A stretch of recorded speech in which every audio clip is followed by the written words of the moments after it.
Kumaragupta I, a powerful Gupta emperor. I will explain this step by step in easiest English so that even a child with no knowledge can understand. 1. Who was Kumaragupta? Kumaragupta I was a king of the Gupta Empire. He ruled after Chandragupta II. He was the son of Queen Dharmadevi. When did he rule? We know about his rule because of old inscriptions, writings on stone and metal. These inscriptions mention dates in the Gupta calendar. Important dates of Kumaragupta. 1. Gupta year 96, 415 CE. This date is found in the Bilsad inscription. It says that Kumaragupta had just become king. It also calls him the ruler of ever-extending victory, meaning his empire was growing. 2. Year 117, 436 CE. This date is found in an inscription on a lyajam, a stone object from Karamadanda. This inscription is now kept in Lucknow Museum. It says that Kumaragupta I was ruling over a huge empire, touching all 4 oceans. It also mentions that one of his ministers was the son of another minister who had served Kumaragupta's father. 3. Malava year 493, 436 CE. This date is found in the Mandsaur stone inscription. It says that Kumaragupta I ruled over the whole earth. It also describes India as a great land surrounded by 4 oceans and mountains. 4. Malava year 529, 472 CE. This date is found in another part of the Mandsaur inscription. By this time a new king named Purugupta was ruling. This means Kumaragupta had passed away by this time. So Kumaragupta ruled from around 415 CE to sometime before 472 CE. And how big was Kumaragupta I's empire? The Mandsaur inscription gives us a beautiful poetic description of how big his empire was. North, mountains, Sumeru and Kailasa. South, Vindhyan forests. East and west, surrounded by 4 oceans, Bay of Bengal, Arabian Sea, Indian Ocean, and possibly an inland sea. This means Kumaragupta ruled a huge empire covering almost all of India. Why was Kumaragupta I important? He ruled one of the largest and most powerful empires of ancient India. His inscriptions show that he was a strong and capable ruler. He continued the legacy of his father, Chandragupta II, and kept the empire stable. Nash 5. What can we learn from his inscriptions? Imagine you are playing a video game where you are a king and you need to expand your empire. Every time you win a battle, you leave behind a signboard inscription saying, "I conquered this place." Historians read these ancient signboards to learn about past kings like Kumaragupta I. Inscriptions are like the saved game progress of ancient kings. Kumaragupta I was a great Gupta king. He became king around 415 CE. His empire grew to its largest size by 436 CE. He ruled a vast land, from mountains in the north to forests in the south, and surrounded by oceans. His rule is recorded in several inscriptions. By 472 CE, he was no longer king, and Purugupta was ruling. Why is this important? It helps us understand how big the Gupta Empire was. It shows how ancient kings recorded their victories. It teaches us how historians use inscriptions to find out about the past. Just like a detective solves a mystery by collecting clues, historians piece together ancient history using inscriptions, coins, and writings.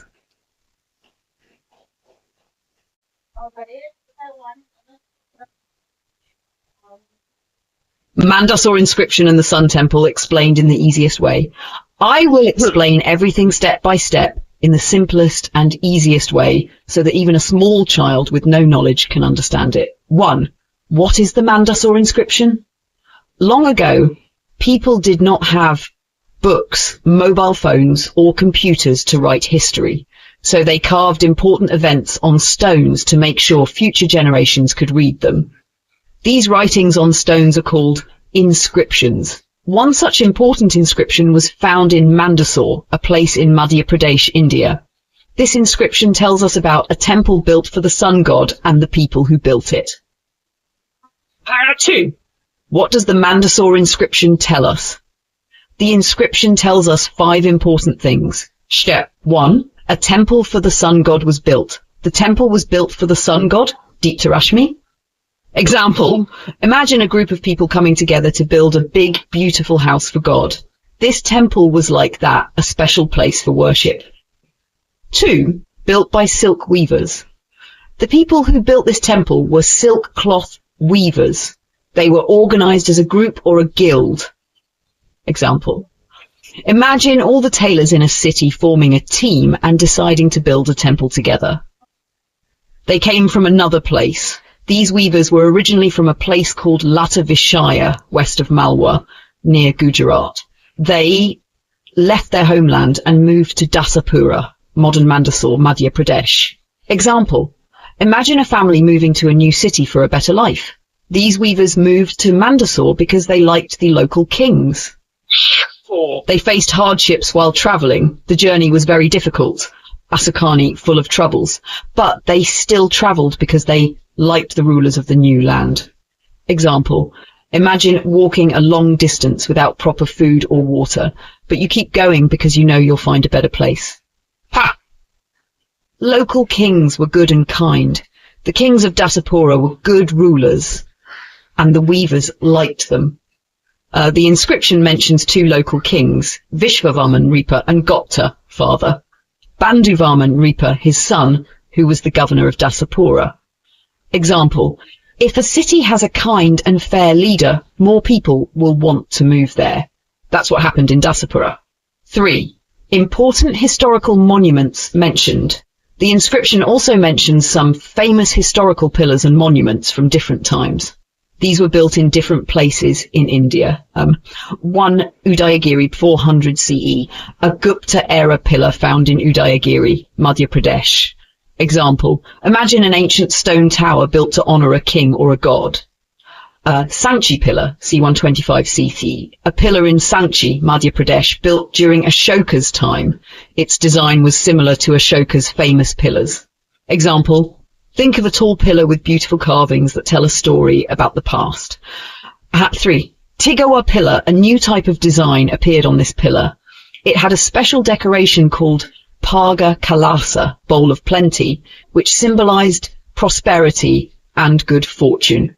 Example, imagine a pot full of gold and food, showing that the kingdom was rich and blessed. Marauli iron pillar, C 400 CE, Delhi, a famous iron pillar near the Qutub Minar in Delhi. It is special because it has not rusted even after 1600 years. It was built by Chandragupta sect to celebrate his victories. Example, imagine a metal pole standing for over 1,000 years without rusting. This is still a mystery for scientists. Madhya 4. Why is this inscription important? This inscription helps us understand 1. Trade and migration. Silk weavers moved from one place to another, showing how trade and people moved in ancient India. 2. Religion and temples. People believed in building temples for gods to show their devotion. 3. Good governance. The local kings were good rulers, so people wanted to settle in their land. 4. Art and architecture. The different pillars show how architecture changed over time in India. Final summary.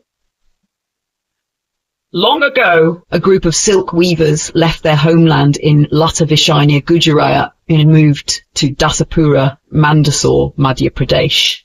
Even though the journey was tough, they moved because they liked the local kings. When they settled in Dasapura, they decided to build a temple for the sun god.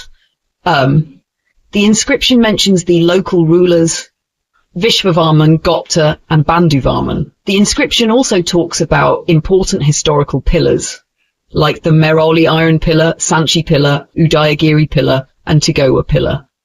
These pillars show how India's art, architecture, and history evolved over time. Why should you care about this?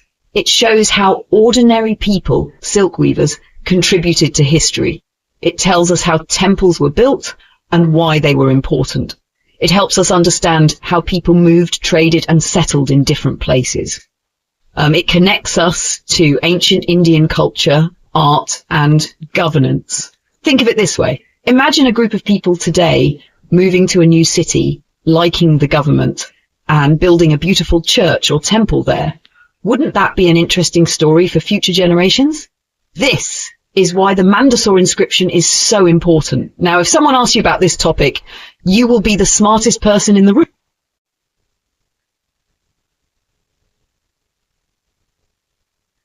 Reconstruction of the Sun Temple explained in the easiest way.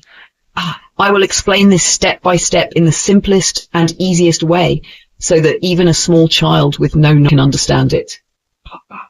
A long time ago, in 436 CEE, the Silk Weavers Guild built a beautiful temple for the sun god in Mandsaur, Madhya Pradesh, India. But as time passed, some parts of the temple became old and broken. This happened over many years during the rule of different kings in the region. Example, imagine a big beautiful house built by your great-grandparents. After many years, rain, wind and time slowly damage the house and parts of it fall apart. 2. When was the temple rebuilt? In 472 CE, after many years, the same Silk Weavers Guild decided to rebuild the temple. They repaired and decorated it again, making it as beautiful as before.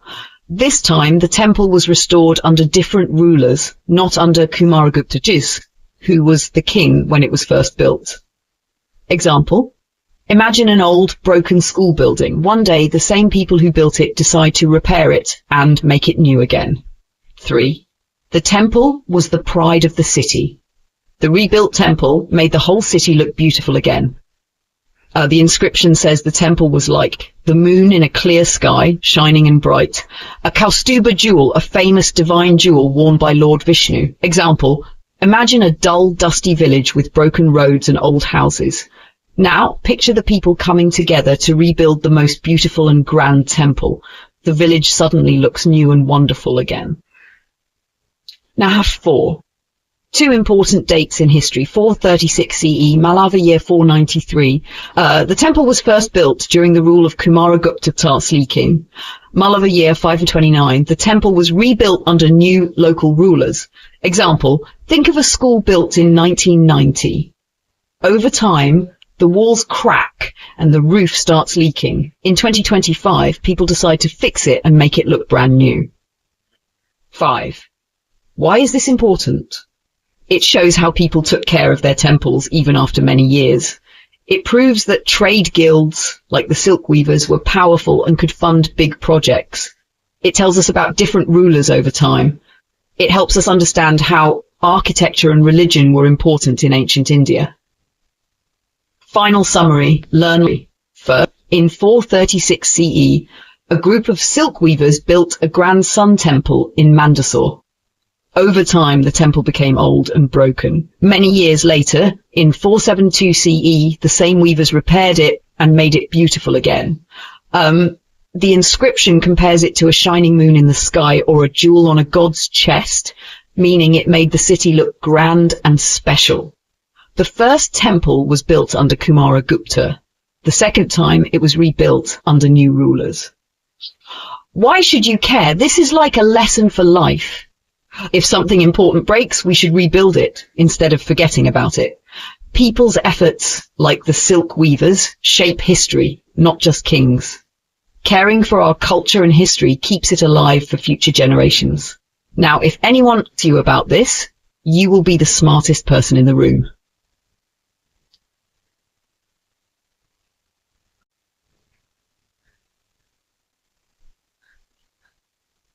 Understanding the Gangdar inscription and other Gupta inscriptions. Simple explanation. I will break down everything step by step using easy words and clear examples so that even a small child can understand.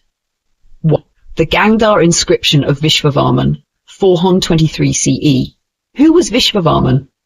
He was a powerful king who ruled a region in India around 423 CE. The inscription calls him that bravest of kings ruling the earth, meaning he was strong and respected.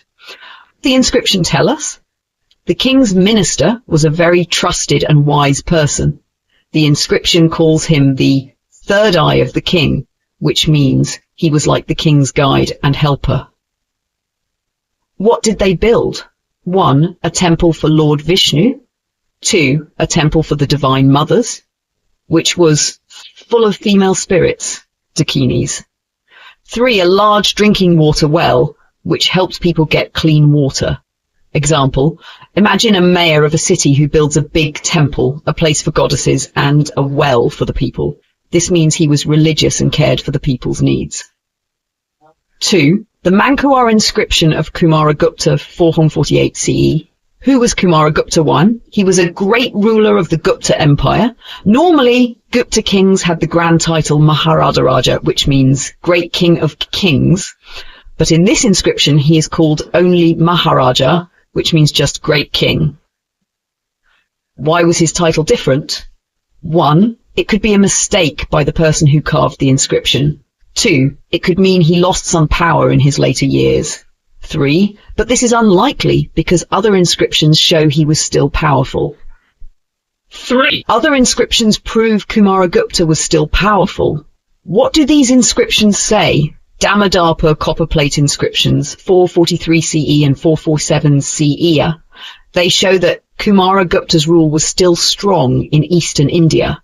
He ruled over Pundravardan, North Bengal, modern-day Bangladesh and West Bengal. Bygran plate inscription, 447 CE. This also confirms that he was still the supreme ruler. Kalaikuri inscription, 409 CE. This was found in Bogra district, now in Bangladesh. It also proves Kumaragupta's control over the region. 4. Who managed eastern India for Kumaragupta I? Uparika Chiratadatta, governor of North Bengal. Kumaramatya Vetravarman, district magistrates of Kotibasha. Example, imagine a CEO of a big company, Kumaragupta. He has a regional manager, Governor Chiratadatta, to take care of one big area, and he has a city manager, Vishayapati Vetravarman, to take care of one district. This shows that Kumaragupta had a well-organized government, and his power was still strong. Final summary. 1. War 423 CE, Gangdar inscription. King Vishvavarman ruled bravely. His minister built a Vishnu temple, a Divine Mother's temple, and a well. This shows religious devotion and care for people. 2. 448 CE, Mankuwar inscription. Kumaragupta I's title changed slightly, but it's probably a mistake. 3. 443 to 447 CE, Eastern India inscriptions. These prove Kumaragupta still had full power. Governors and district magistrates managed different parts of his empire. Why is this important? It teaches us about ancient rulers and how they managed their kingdoms. It proves the Gupta Empire was well organized, even in faraway regions. It tells us about temples and water management in history. It shows how inscriptions help historians understand the past. The biggest lesson from this history: strong leaders build temples, wells, and cities that last for centuries. Mistakes in records happen, but other evidence helps us find the truth. Good governance means having trusted ministers and governors. Now, if anyone asks you about these inscriptions, you can explain better than any book.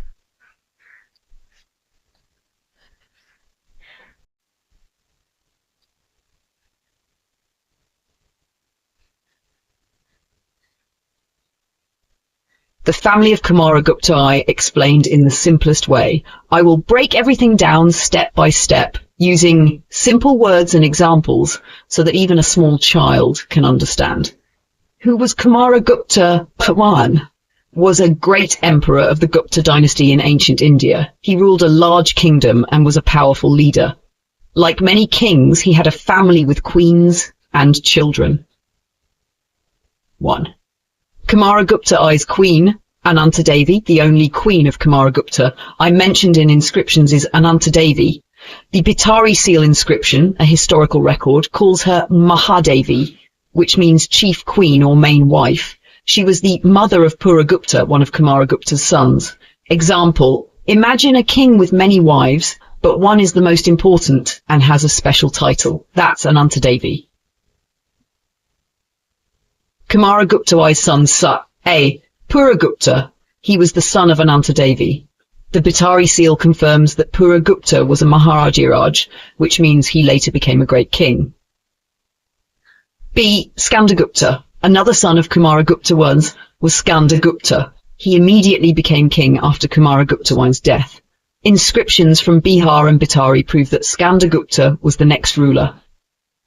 3. Who was Skandagupta's mother? The inscriptions do not clearly say her name. One inscription, Bitari Pillar, mentions a weeping widow, which means Skanda Gupta's mother was very sad when her husband Kumara Gupta I died. The same inscription compares Skanda Gupta's story to Krishna's story. Just like Krishna defeated his enemies and told his mother Devaki, Skanda Gupta defeated his enemies and told his mother the good news. Some historians think that Skanda Gupta's mother might have been named Devaki, 100% sure. Example, imagine a prince fights a big battle, wins, and then runs to tell his mother that he saved the kingdom. That's what Skanda Gupta did. Or was Ananta Devi from the city? Some historians believe that Ananta Devi was from the Kadamba royal family. Dr. R.N. Dandekar, historian, says that she was a Kadamba princess. The Talgunda pillar inscription mentions that the Kadamba king Kakustavarman had a marriage connection with the Guptas.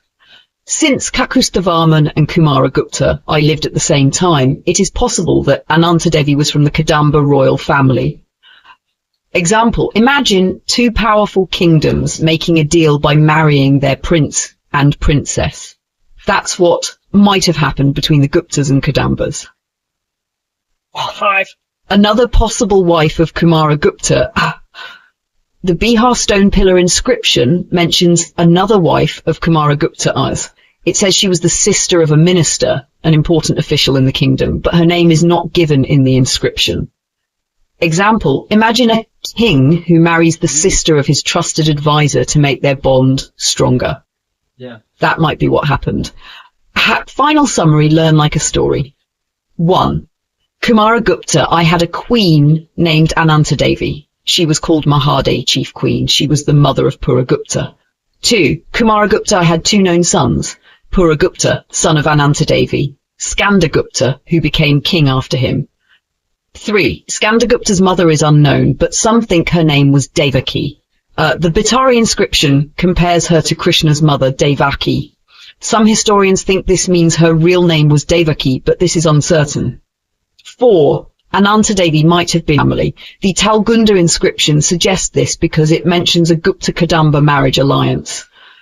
5. Kumara Gupta had another wife who was the sister of a minister, but her name is unknown. Why is this important? It helps us understand royal families in ancient India. It shows how kings used marriages for political alliances. It teaches us about historical sources like inscriptions.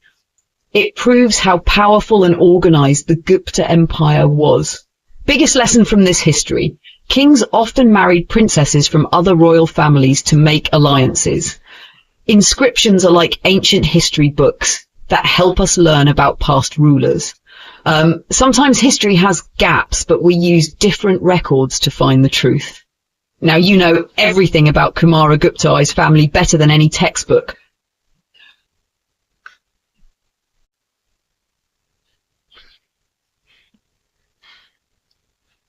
The family of Kumara Gupta a deep and simple explanation. I will explain everything step by step in the simplest way. Imagine I am telling a story to a young child who knows nothing about history. Who was Kumara Gupta I? Kumara Gupta I was a powerful king of the Gupta Empire. He ruled for many years and had many sons. We already know about two sons. Skanda Gupta. But there are two more sons we need to learn about. Buddhaguptotkacha Gupta. 1. Buddhagupta, another son of Kumara Gupta. How do we know he was Kumara Gupta's son? A Chinese traveller named Yuan Chuang visited India many years later. He wrote a book, and in that book he said, Buddhagupta was the son of Shakraditya. What does Shakraditya mean? Shakra is another name for Mahendra. Shakraditya means Mahendraditya. We know from all coins that Kumara Gupta used the title Mahendraditya. What does this mean? If Buddhagupta is the son of Shakraditya and Shakraditya is another name for Kumara Gupta then Buddhagupta must be the son of Kumara Gupta Example, imagine a king named Lion King. If an old book says Prince X is the son of Lion King, then Prince X must be the son of the king. This is how historians connected Buddhagupta to Kumara Gupta. And code 2. Gupta, another possible son. How do we know about him? Historians found an old seal, a kind of stamp, in Vaishali. This seal had the name Sri Gupta. The word Sri means he was an important prince. Was he a governor?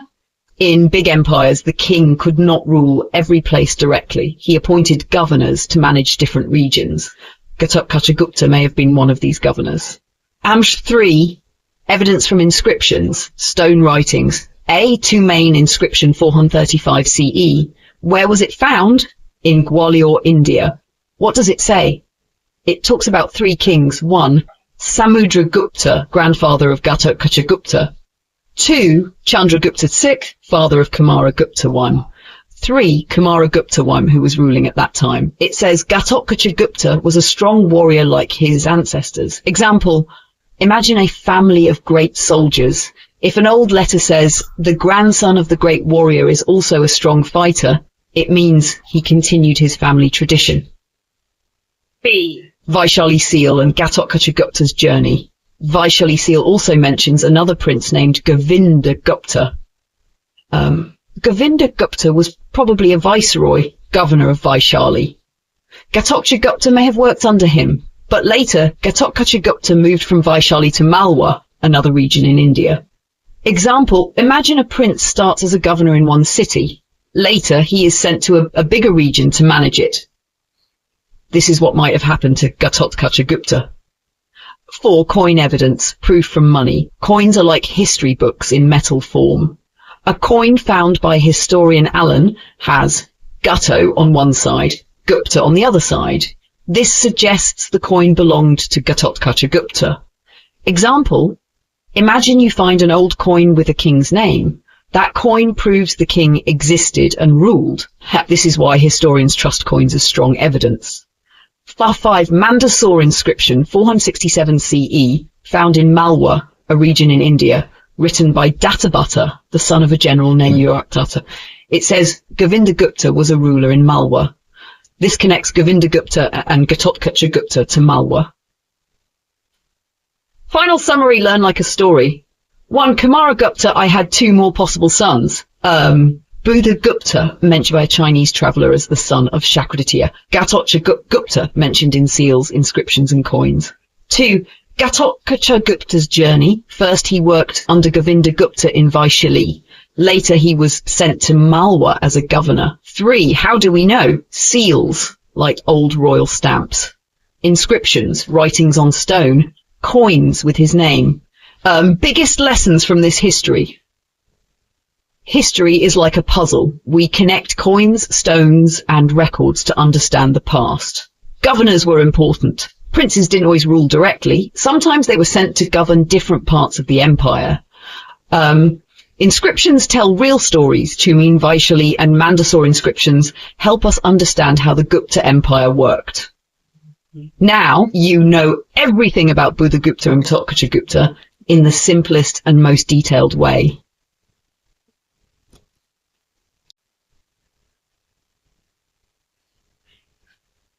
Kumaragupta I, his empire, coins and conquests. I will explain everything like you are a little child who knows nothing about history. I will go step by step, word by word, in the most simple and easy way. 1. Who was Kumaragupta I?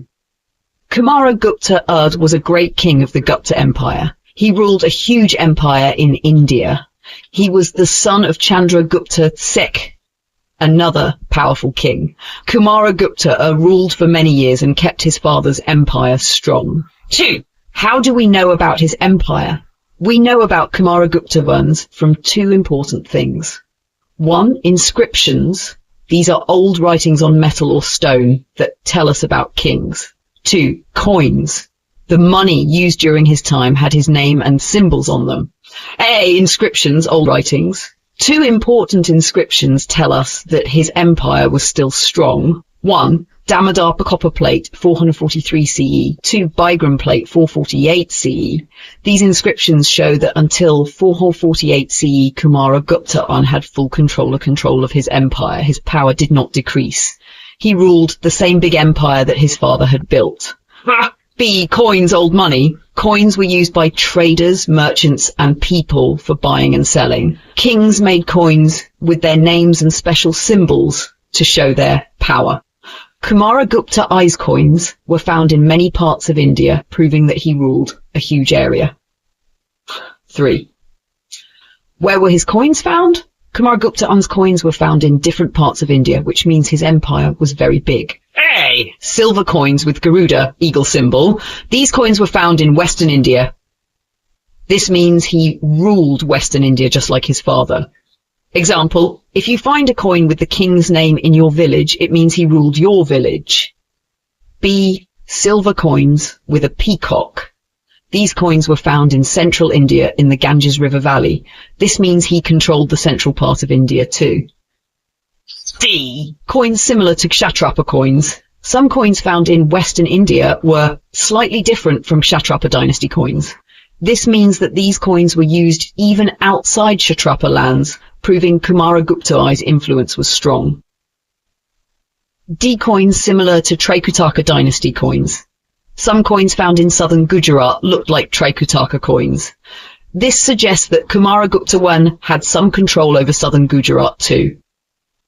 E. Silver-plated coins found in Vallabhi. Many coins were found in Vallabhi, Western India. These were silver-plated coins with a copper core. This suggests that Kumaragupta I's coins were used widely in Vallabhi. F. Other places where his coins were found.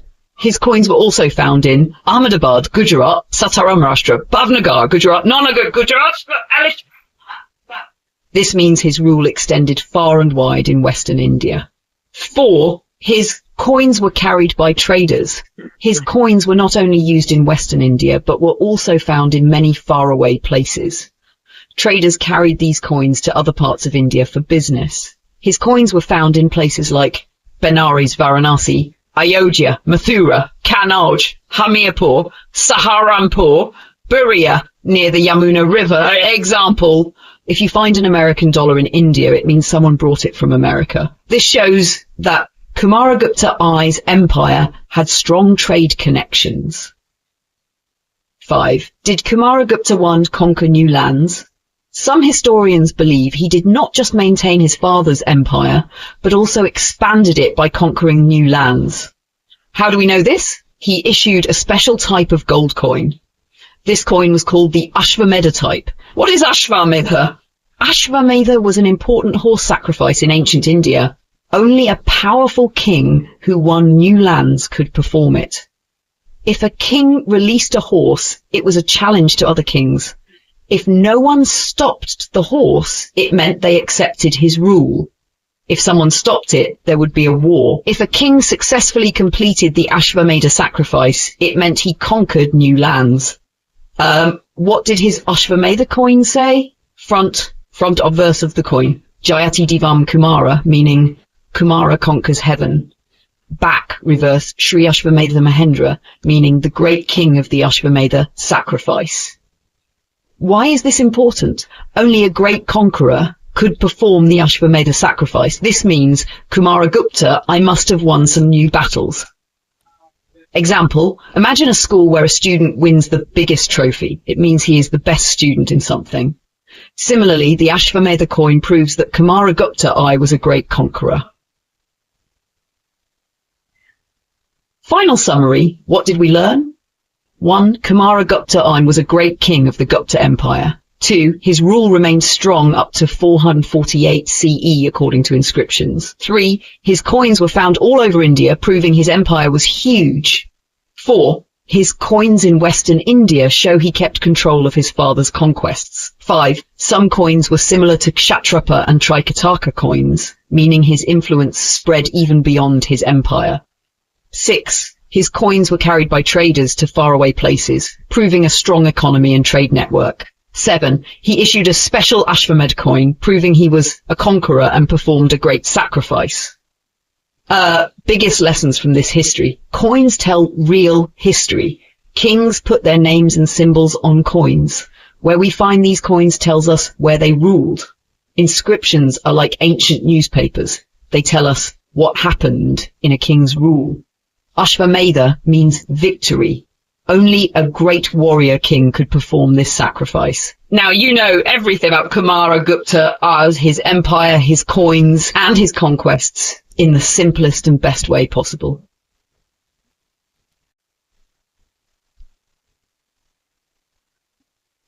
The story of Kumara Gupta I and his empire in the simplest way possible. Imagine you are hearing a great story about a powerful king from ancient India. His name was Kumara Gupta, and he ruled the Gupta Empire, one of the greatest empires in Indian history. 1. Who was Kumara Gupta I?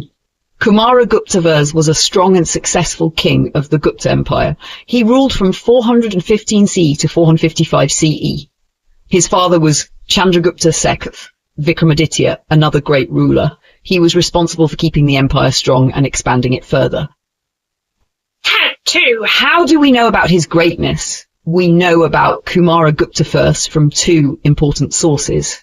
1. Inscriptions, writings on metal or stone. Ancient kings used to carve messages on stone pillars and copper plates to record their achievements. 2 important inscriptions from Damodar, 443 CE, and Bigram, 448 CE, mention his rule. These inscriptions prove that even in the later years of his rule, his empire was strong and undiminished. 2. Coins, money used in his time.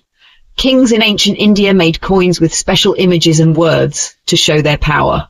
Kumara Gupta I's coins were found in many places across India, proving that his rule was powerful and widespread. His silver coins had images of Garuda, the divine bird of Vishnu. These coins were mostly found in western India. A peacock. These coins were found in the central parts of the empire, like the Ganges Valley. The fact that his coins were used so widely means that his empire was well connected and well managed. 3. What did his coins say about him? Kumara Gupta's coins had special legends, written words, that described his greatness. Let's look at what they said. 1. The king who conquered the whole earth, shows his military success. 2. The lion in battle, compares him to a lion, meaning he was very brave in war. 3. The undefeated conqueror, shows that he never lost a battle. 4. Like Vishnu's lion form, Narasimha. Narasimha was a powerful god, showing that Kumara Gupta was as mighty as a god. 5. The moon of the Gupta dynasty. The moon is bright and beautiful, just like Kumara Gupta brought glory to his family. 6. The spotless moon of the Gupta family means that he had no flaws and was a perfect king. These words tell us that Kumara Gupta was a great warrior, a strong ruler, and a respected king. The Ashvamedha Yajna, the horse sacrifice. One of the most important achievements of Kumara Gupta I was performing the Ashvamedha Yajna, horse sacrifice. What was the Ashvamedha Yajna? It was an ancient Vedic ritual performed only by the greatest kings. The king would let a horse roam freely in different lands. If no one stopped the horse, it meant the lands accepted the king's rule. If someone challenged the horse, the king had to fight a war and defeat them. After the successful campaign, a grand ceremony was held, and the horse was sacrificed. Why did Kumara Gupta do this? It was a symbol of his power and conquests. His gold coins have the words Kumara conquers heaven, proving that he was victorious.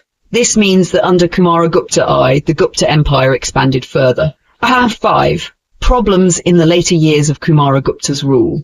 For most of his rule, the Gupta Empire was strong, but towards the end of his reign, troubles started appearing.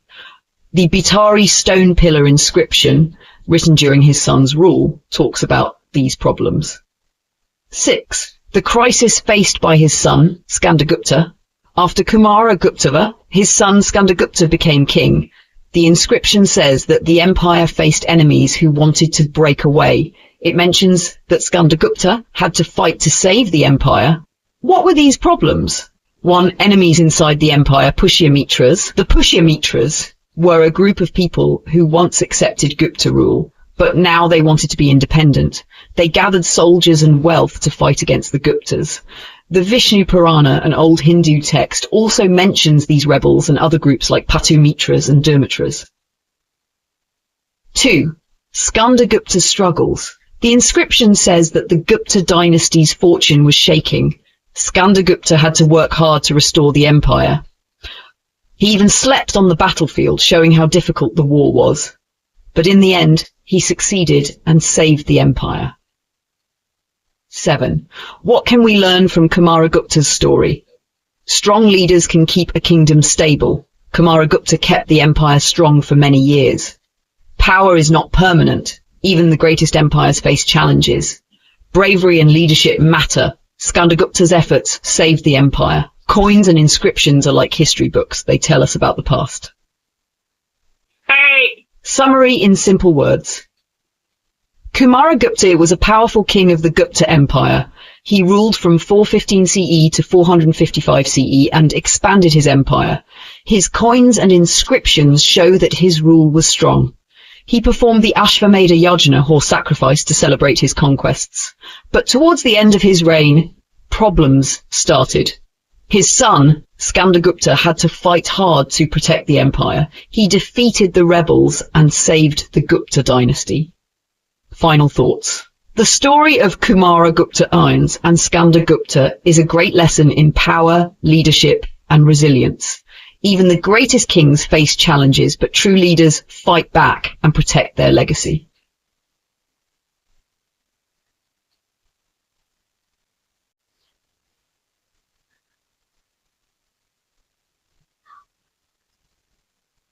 All right, let's break this down in the simplest way possible, word by word, step by step, just like teaching a young child who has no knowledge of the topic. The story of the fight between Skandagupta and the Vakatakas. 1. Who were the Vakatakas? A long time ago, in ancient India, there was a kingdom called the Vakataka Empire. The Vakatakas ruled in parts of central and western India.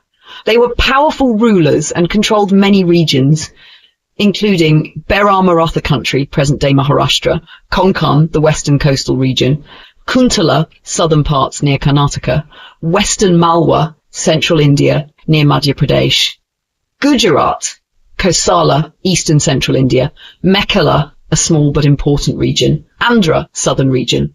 At that time, the Gupta Empire was also very powerful, and it ruled over most of northern and central India. The Guptas and the Vakatakas were competing for power. 2. The important kings in this story. There are 2 important kings in this story. A. Narendrasena, Vakataka king, the aggressor. Narendrasena was a Vakataka king who ruled from 435 CE to 470 CE. He wanted to expand his empire and take over new lands. He started attacking Gupta territories in western India and central India. He took control of Kosala, Mekhala and Malwa, which were important places in the Gupta Empire. B. Skandagupta, Gupta king, the defender. Skandagupta was a powerful Gupta king who ruled from 455 CE to 467 CE. He had already defeated many enemies like the Pushyamitras. Now he had to fight against the Vakatakas to protect the Gupta Empire. Nursery! What was Mekhala? Why was it important? Mekhala was a small region, but it was very important. It was a border area between the Gupta Empire and the Vakatakas. If the Vakatakas controlled Mekhala, they could easily attack other Gupta territories, so both empires wanted control over Mekhala. This made Mekhala the battleground between the Guptas and the Vakatakas. The war between Skandagupta and the Vakatakas. Narendrasena took control of Kosala, Mekhala and Malwa. Skandagupta marched his army to fight back. A big battle happened in Mekhala. Skandagupta defeated the enemies and took back the land. Why was this a big defeat for the Vakatakas? Narendrasena was stopped from expanding further. The defeat was so bad that his son Prithivishena II later said that their family had sunk. This means the Vakatakas lost a lot of power and respect. Nashir 5. What happened next? Narendrasena died around 470 CE. His son Prithivishena II became king from 470 CE to 485 CE. Prithivishena II worked hard to bring back the lost glory of the Vakatakas. He started fighting again and won back Kosala, Mekhala and Malwa. He became powerful and gave himself the title Lord of Kosala, Mekhala and Malwa. Kosala, Mekhala, Malava, Dipatya, Chitasana. Ashur 6. The Pushyamitras, another enemy of Skandagupta, Skandagupta was not only fighting the Vakatakas, but also another enemy called the Pushyamitras. The Pushyamitras were a group of people who rebelled against the Guptas. Skandagupta defeated them completely. His victory was so great that he placed his foot on their king, showing that he had total control. People praised his name everywhere. His great character and bravery were talked about by everyone, even little children. 7. Why is this story important? What can we learn? Empires always fight for power.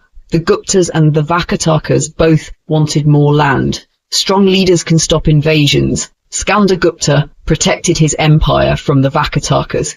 Even after defeat, empires can rise again. Prithivishena II revived the Vakatakas after his father lost to Skandagupta. War decides who controls history. Because Skandagupta won, the Guptas remained the most powerful empire of their time. 8. Summary, the story in short. 1. Vakataka king Narendra Sena attacked Gupta lands and took control of Kosala, Makala and Malwa. 2. Skandagupta fought back and defeated the Vakatakas in a big battle in Mekhala. 3. Narendra Sena's family lost power and became weak. 4. After Narendra Sena died, his son Prithivishena II worked hard to bring back his family's lost glory. 5. Skandagupta also defeated another enemy, the Pushyamitras. 6. People praised Skandagupta as a great king, and even little children sang about his bravery. 9. Real-life examples to understand this story better. Let's say you have 2 big schools in your city. Gupta Empire equals School A, a big powerful school. School A is very famous. It has many branches and the best students. Vakataka Empire equals School B, a competitor school. School B wants to become more powerful. The principal of School B wants to take over some buildings of School A. He manages to take control of 3 branches, Kosala, Makala and Malwa. Skandagupta equals the strong principal of School A. The principal of School A fights back and takes back his buildings. School B loses respect and power. Prithivishena II equals the next principal of School B. After some time, a new principal comes to School B. He works hard to make School B strong again. He wins back the 3 lost buildings and becomes powerful. This example helps us understand how kingdoms and empires fight for power, just like competing schools or businesses. Final words, why this story matters even today. History teaches us that power keeps shifting. Even the strongest empires face challenges. Strong leadership and bravery can help people win back what they lose. Just like in the past, today also countries, businesses and leaders compete for power. Skandagupta's story is an inspiration. He fought bravely, defeated enemies and saved his empire. That is why he is remembered as one of the greatest Gupta kings.